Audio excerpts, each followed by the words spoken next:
Airbnb hit a really nice inflection point in the fourth quarter of 2025. The company is back to solid double-digit revenue growth, and the stock really responded nicely on Thursday. Shares were up about 7%. Now, ironically, over the past week, given all the sell-off in a lot of software-related stocks, Airbnb is actually down slightly over that period of time. But I do want to go through exactly why the market was so impressed by Airbnb's results. I think this is the kind of thing the company can continue to grow on. The question is this a growth company or is it now a value cash flow company? Maybe falling closer to the latter. My name is Travis Hoyam. Thanks for watching Asymmetric Investing. Please subscribe here on YouTube for all my content. And thanks to this video sponsor, The Motley Fool.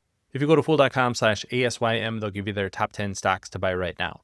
Now, one of the things with Airbnb since going public is it's actually had slowing revenue growth. So it was a solid growth company, 10% or so revenue growth, but that's not all that impressive for a lot of investors who are looking for a little bit more like 20, 30% revenue growth. And when that growth is slowing, that's not exactly what you want to see from a company.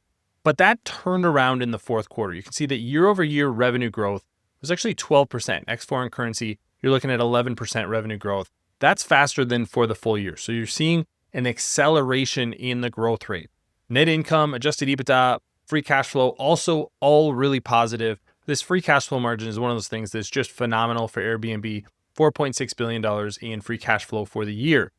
Gross booking value also up 16%, 13% ex currency to $20 billion.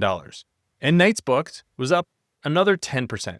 So you can see everything's going in the right direction for Airbnb. Doesn't seem like they're losing a ton of market share.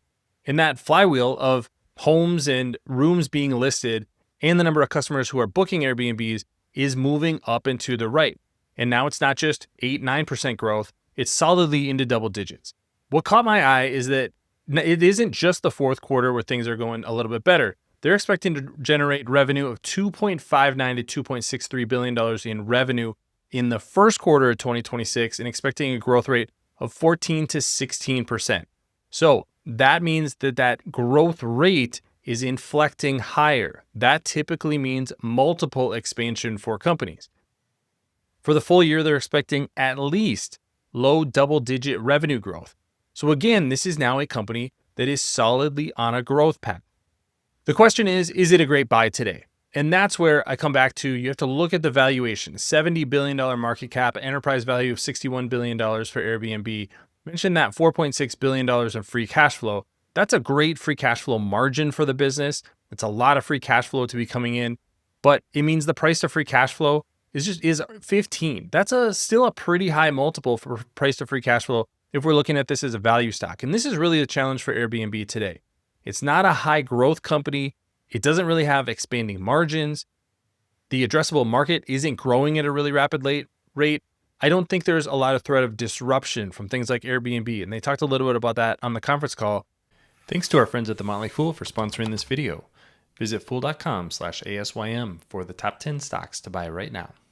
Actually, when you're looking at discovery, Airbnb is going to be a really good place to be because if you're going to list your property and then have it be findable on all kinds of different AI platforms, let's say you're having Gemini build out a trip for you, Airbnb can plug into that and it can have all of the information that you need to plug into these AI tools. So that may actually expand the addressable market, but it's not going to double the addressable market or triple the addressable market. And I think that's the real challenge for investors today. If you're looking at Airbnb, a low double-digit revenue growth rate is really solid. A price to free cash flow multiple of 15 is great. But is this the kind of thing that's going to drive market-beating returns? Or are we just going to be looking at maybe a 10%, maybe a 15% return over the next 5 to 10 years?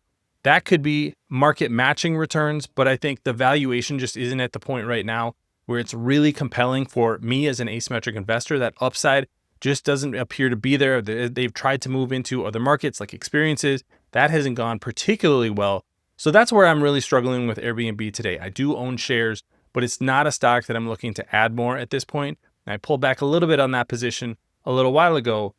May do that again in 2026 if we don't see this growth rate inflect a little bit more and then move into more markets. Remember, Brian Chesky, CEO and founder, talked about moving into multiple markets that would be worth over $1 billion. That doesn't appear to be something that they're actually able to do right now. And without that kind of growth rate, without that step change in the addressable market, I don't know if I'm all that bullish on Airbnb, despite the fact that it was really good results for the fourth quarter of 2025. But let me know what you think in the comment section below. Don't forget to subscribe to Asymmetric Investing. Thanks for watching, everybody. See you here next time.